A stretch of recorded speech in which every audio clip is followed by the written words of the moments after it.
किसी भी कॉम्प्लेक्स में आयरन एंड एसएन के सराउंडिंग इन्वायरमेंट को यदि आपको जानना है तो इसके लिए सबसे बेस्ट टेक्निक होती है मॉसबेयर स्पेक्ट्रोस्कोपी।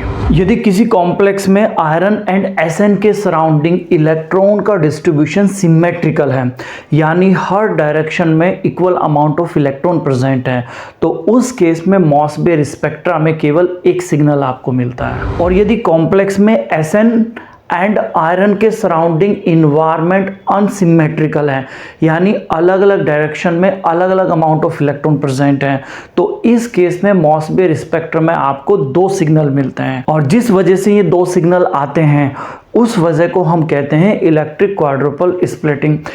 इस इलेक्ट्रिक क्वाड्रुपल स्प्लिटिंग को हम आने वाले लेक्चर में डिस्कस करेंगे। और यदि आयरन एंड एसएन के किसी भी कॉम्प्लेक्स का मॉसबेयर स्पेक्ट्रा आप एक्सटर्नल मैग्नेटिक फील्ड में रिकॉर्ड करते हैं तो उस केस में मॉसबेयर स्पेक्ट्रा में आपको 6 सिग्नल मिलते हैं। और जिस वजह से ये 6 सिग्नल आते हैं ये वजह होती है हाइपरफाइन स्प्लिटिंग। आज के इस लेक्चर में हम इस हाइपरफाइन स्प्लिटिंग को ही हम सरल भाषा में समझने वाले हैं। इस हाइपरफाइन स्प्लिटिंग को समझने के लिए हमें क्वांटम थ्योरी के 3 स्टेटमेंट के बारे में पता होना चाहिए। स्टेटमेंट नंबर 1, जब कोई भी न्यूक्लियस स्पिन करता है तो न्यूक्लियस की इस स्पिन को रिप्रेजेंट करने के लिए हमारे पास एक नंबर होता है जिसको हम कहते हैं न्यूक्लियर स्पिन क्वांटम नंबर, और इसको कैपिटल आई से हम रिप्रेजेंट करते हैं। इस बात को हम आयरन 57 के न्यूक्लियस को लेकर समझते हैं। लेट सपोज इस लाइन से जैसे आप ऊपर की साइड में जाते हैं तो एनर्जी इंक्रीज होती है।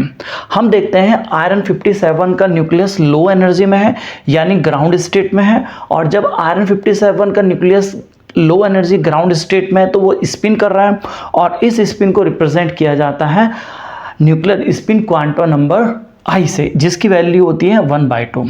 आयरन 57 का न्यूक्लियस जब हाई एनर्जी में जाता है, दैट मीन्स एक्साइटेड स्टेट में जाता है, तो वहां पर उस न्यूक्लियस की स्पिन मोशन को रिप्रेजेंट करने के लिए भी एक नंबर होता है जिसकी वैल्यू होती है 3/2।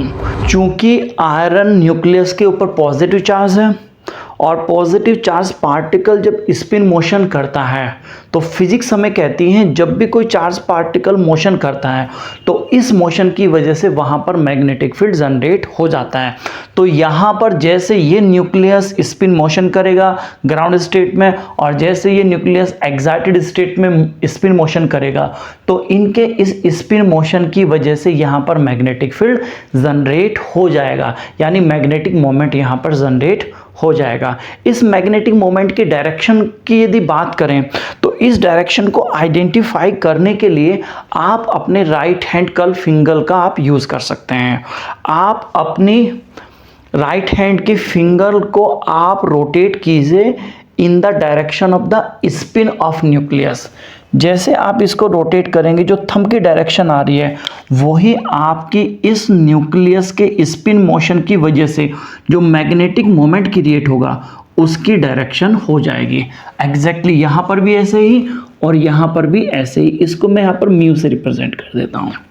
यहाँ पर मैग्नेटिक मोमेंट की डायरेक्शन को स्टैंडर्डाइज करने के लिए मैं यहाँ पर एक एक्सिस ड्रॉ कर लेता हूँ।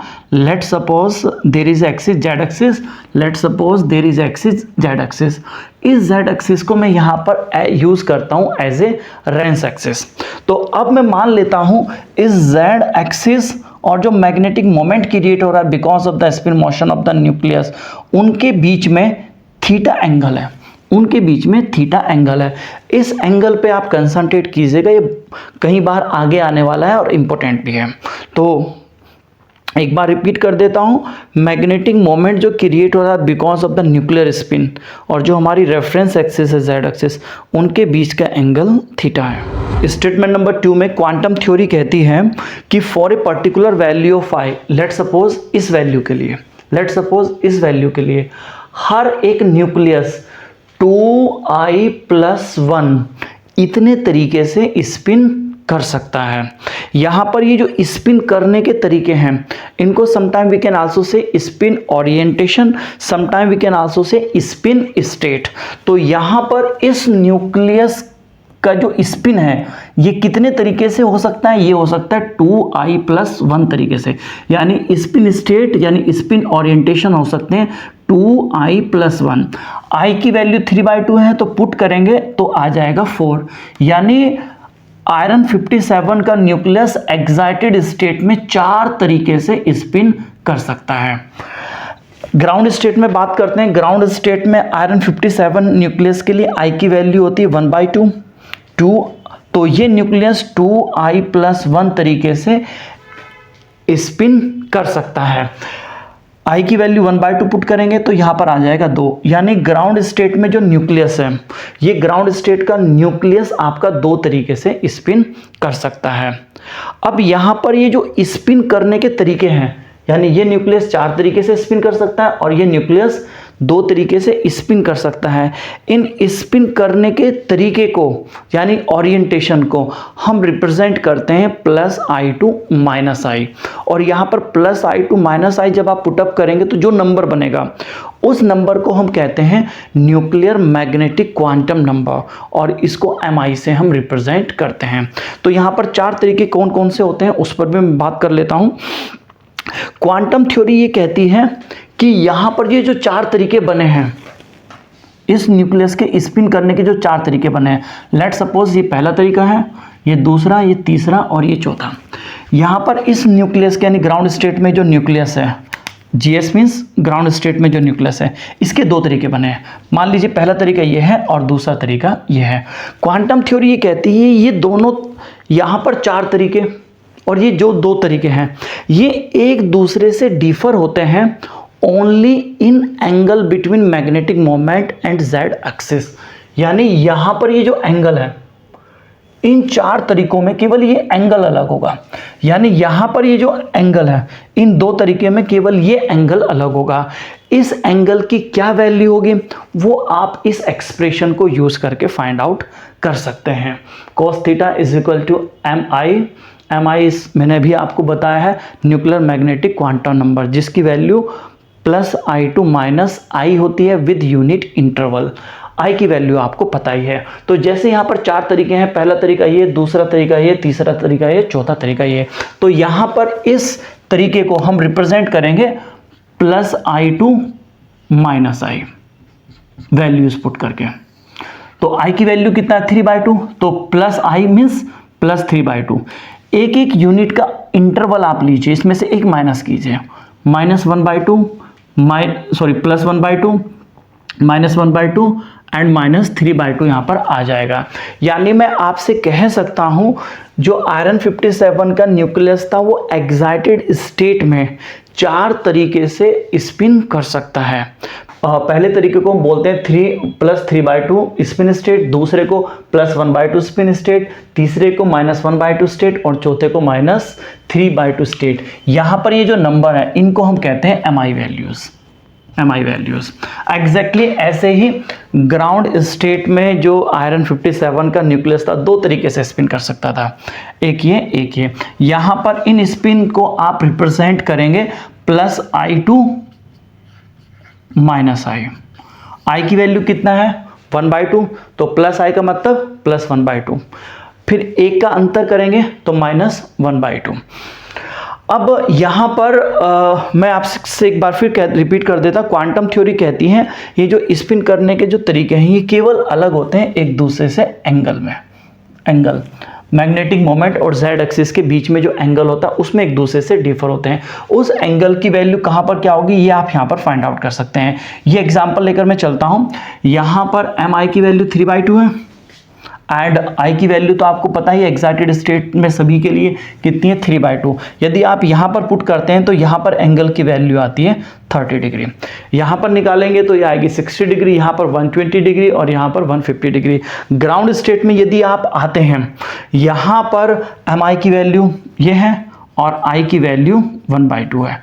ये वैल्यूज पुट करेंगे तो यहाँ पर magnetic moment and reference axis में Z एक्सिस के बीच में जो एंगल आएगा 54 आएगा, यहाँ पर ये 126 डिग्री यहाँ पर आ जाएगा। स्टेटमेंट नंबर 3 में क्वांटम थ्योरी कहती है for a particular value of I के लिए न्यूक्लियस जितने भी तरीके से स्पिन कर सकता है यानी जितने भी वहाँ पर spin orientation that means spin state होते हैं उन सभी की एनर्जी बराबर होती है। जब कहीं पर एनर्जी बराबर होती है तो हम ये कह देते हैं कि यहाँ पर ये स्पिन स्टेट यानी ये ओरिएंटेशन डीजनरेटेड है। तो यहाँ पर हम समझ लेते हैं एक्साइटेड स्टेट में 4 तरीके थे हमारे स्पिन करने के लिए, यानी जब न्यूक्लियस ऐसे स्पिन करेगा, ऐसे करेगा, ऐसे करेगा या ऐसे करेगा, तो इन चारों तरीके में जब न्यूक्लियस स्पिन करने में इन्वॉल्व होगा तो हर एक स्पिन में वहाँ पर न्यूक्लियस की एनर्जी बराबर रहेगी। ग्राउंड स्टेट में आते हैं। ग्राउंड स्टेट में पर्टिकुलर वैल्यू ऑफ I1/2 के लिए न्यूक्लियस 2 तरीके से स्पिन कर रहा था, ऐसे और ऐसे। जब न्यूक्लियस ऐसे स्पिन करेगा, जब न्यूक्लियस ऐसे स्पिन करेगा, तो दोनों ही कंडीशन में न्यूक्लियस की एनर्जी वहाँ पर बराबर रहेगी। अब इस पूरी की पूरी बात को आप पेपर पे कैसे रिप्रेजेंट करेंगे, इसको मैं यहाँ पर दिखाने की कोशिश कर रहा हूँ। लेट सपोज ऊपर की साइड में जाने पर एनर्जी इंक्रीज होती है। जब न्यूक्लियस ग्राउंड स्टेट में था उसकी एनर्जी कम थी, मान लीजिए यहां पर था GS का मीन्स ग्राउंड स्टेट। जब न्यूक्लियस एक्साइटेड स्टेट में था उसकी एनर्जी ज्यादा थी, लेट सपोज उसकी एनर्जी यहां पर है, ES मीन्स एक्साइटेड स्टेट में है वो। जब ग्राउंड स्टेट में था तो न्यूक्लियस के पास 2 स्टेट थी, 2 तरीके से स्पिन कर रहा था। एक तो ये स्पिन करने का तरीका जिसको हम कहते हैं प्लस हाफ स्पिन स्टेट, एक स्पिन करने का ये तरीका जिसको हम कहते हैं माइनस हाफ स्टेट। तो यहाँ पर इन दोनों की एनर्जी बराबर थी। इसको दिखाने के लिए आप क्या करेंगे, एक लाइन बनाएंगे और इस लाइन पे राइट कर देंगे प्लस हाफ। इसकी एनर्जी बराबर थी, इसीलिए इसके जस्ट ऊपर या नीचे एक लाइन और बनाएंगे, उस पर राइट कर देंगे माइनस हाफ। इसका मीन्स ये है न्यूक्लियस जब ग्राउंड स्टेट में है तो 2 तरीके से स्पिन कर रहा है, एक ये, इसको हम कह रहे हैं प्लस हाफ, एक स्पिन करने का तरीका ये है, इसको कह रहे हैं माइनस हाफ, और इन दोनों की एनर्जी बराबर है। अब जब न्यूक्लियस एक्साइटेड स्टेट में था तो कितने तरीके से स्पिन कर रहा था, 4 तरीके से। पहला तरीका था +3/2, दूसरा था +1/2, तीसरा था -1/2 और चौथा था -3/2। तो इसको रिप्रेजेंट करने के लिए एक्साइटेड स्टेट में 4 बराबर पास लाइन आप बनाएंगे। एक लाइन पे राइट करेंगे +3/2, दूसरी पे राइट करेंगे +1/2, तीसरी पे -1/2 और चौथी लाइन के आसपास राइट करेंगे -3/2। ये हर एक लाइन आपकी एक पर्टिकुलर स्पिन स्टेट को क्या कर रही है, रिप्रेजेंट कर रही है। यहाँ पर जस्ट हमने उनकी एनर्जी को यहाँ पर मेंशन किया है। अब आगे की कहानी को समझने के लिए हमें पता लगाना होगा ये जो मैग्नेटिक मोमेंट जनरेट हो रहा है, इस मैग्नेटिक मोमेंट की जेड एक्सिस यानी रेफरेंस एक्सिस के अलोंग अमाउंट कितनी है और डायरेक्शन कितनी है, यानी मैग्नेटिक मोमेंट का जेड कंपोनेंट क्या है, यानी म्यू जेड क्या है। इसमें भी क्वांटम थ्योरी हमारी हेल्प करती है। क्वांटम थ्योरी कहती है कि जेड एक्सिस के अलोंग मैग्नेटिक मोमेंट का जो अमाउंट होगा, यानी जेड जो कंपोनेंट होगा, म्यू जेड जो होगा, उसको आप फाइंड आउट कर सकते हैं mi × h/2π से। लेट सपोज ये जेड एक्सिस है हमारी, this is the Z axis, और ये इसका पॉजिटिव पोल है और ये इसका नेगेटिव पोल है। तो यहाँ पर इस मैग्नेटिक मोमेंट का इस जेड एक्सिस के अलोंग जो अमाउंट आएगा वो आ जाएगा प्लस, वो होगा mi × h/2π। mi की वैल्यू कितनी है, +3/2 × h/2π। यानी यहाँ पर जो मैग्नेटिक मोमेंट आ रहा है जेड एक्सिस के अलोंग, यानी म्यू जेड जो होगा उसका डायरेक्शन होगा पॉजिटिव साइड में और उसकी अमाउंट होगी ये। लेट सपोज इसकी अमाउंट इतनी हाइट के इक्विवेलेंट है, यहां पर निकालेंगे तो यहां पर ये आएगा, पॉजिटिव साइड में आएगा। लेकिन जरा यहां पर ध्यान दीजिएगा, ये वैल्यू और ये वैल्यू में से ये वैल्यू कम है, यानी यहां पर जो मैग्नेटिक मोमेंट आ रहा है अलोंग द जेड एक्सिस उसकी वैल्यू कम है। इसीलिए इस मैग्नेटिक मोमेंट को मैंने छोटे एरो से रिप्रेजेंट किया, लेकिन इसकी डायरेक्शन पॉजिटिव पोल की साइड में ही है। यहां पर निकालेंगे तो यहां पर ये आएगा, तो यहां पर अमाउंट और यहां पर अमाउंट बराबर है, तो इसीलिए इस एरो और इस एरो की हाइट मैंने बराबर रखी है, लेकिन यहाँ पर डायरेक्शन नेगेटिव साइड में है। एग्जैक्टली यहाँ पर ये अमाउंट और ये अमाउंट भी बराबर है, लेकिन यहाँ पर नेगेटिव है, यानी एरो की हाइट सेम रहेगी लेकिन डायरेक्शन आपकी हो जाएगी अपोजिट। एग्जैक्टली यहाँ पर भी आप निकाल सकते हैं, यहाँ पर भी आप ये निकाल सकते हैं। तो ये बड़ा इंपॉर्टेंट है, क्योंकि इसी से ही आपको हाइपर फाइन स्प्लिटिंग समझने में हेल्प मिलेगी। एक बार फिर रिपीट कर देता हूं, मैग्नेटिक मोमेंट जो जनरेट हो रहा है because of the charge spinning nucleus, उसकी z एक्सिस के अलोंग कितनी अमाउंट है और डायरेक्शन क्या है, ये आपको पता होना चाहिए। और इस बात को यहाँ पर मैंने रिप्रेजेंट किया है एरो से। एरो की हाइट रिप्रेजेंट कर रही है मैग्नीट्यूड को, और एरो का जो डायरेक्शन है वो मैग्नेटिक मोमेंट के डायरेक्शन को रिप्रेजेंट कर रहा है। अब मैं करता क्या हूँ, यहाँ पर बाहर से एक एक्सटर्नल मैग्नेटिक फील्ड में अप्लाइड कर देता हूँ जेड एक्सिस के अलोंग बी नॉट। तो यहाँ पर मैंने ये जो ब्लू कलर में मैंने मेंशन किया है, एक्सटर्नल मैग्नेटिक फील्ड अप्लाइड किया है बी नॉट। एक ही एरो की हाइट हर जगह एक जैसी है, तो उसका मतलब एक्सटर्नल मैग्नेटिक फील्ड हर जगह पर यूनिफॉर्म है, जेड एक्सिस के अलोंग मैंने अप्लाई किया है। तो देखिए ज़रा यहाँ पर जो अप्लाइड मैग्नेटिक फील्ड है बी नॉट, और जो आपका जेड एक्सिस के अलोंग जनरेटिंग मैग्नेटिक मोमेंट था म्यू जेड, उन दोनों की डायरेक्शन एक है। यदि ऐसा कहीं पर होता है तो उस केस में न्यूक्लियस फील करता है अट्रैक्शन, और यदि ये डायरेक्शन अपोजिट हो जाती है तो न्यूक्लियस फील करेगा रिपल्सन। तो जहां पर भी डायरेक्शन सेम है वहां पर अट्रैक्शन, लेकिन जहां पर डायरेक्शन अपोजिट बन रही है वहां पर न्यूक्लियस फील करेगा रिपल्सन। एग्जैक्टली यहां पर सेम है तो अट्रैक्शन, और यहां पर अपोजिट बन रही है रिपल्सन।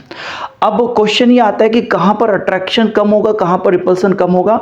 जहां पर जेड कंपोनेंट ज्यादा होगा वहीं पर अट्रैक्शन ज्यादा होगा, जहां पर जेड कंपोनेंट ज्यादा है और अपोजिट डायरेक्शन वहीं पर रिपल्सन भी ज्यादा होगा।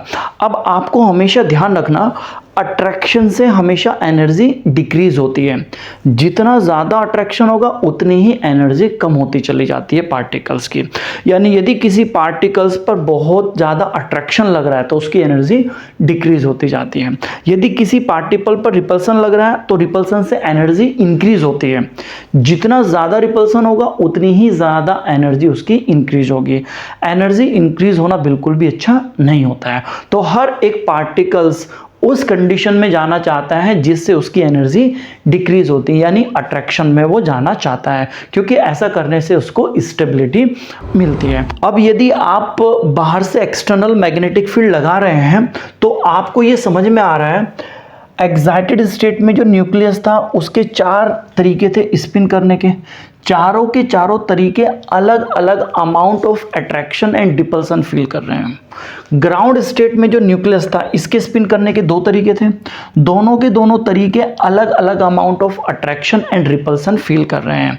तो जब ऐसा हो रहा है तो इसका सीधा सा रिजल्ट आएगा, इस केस में अप्लाइड मैग्नेटिक फील्ड में यहाँ पर ये चारों के चारों स्पिन स्टेट थे, इनकी एनर्जी अलग हो जाएगी।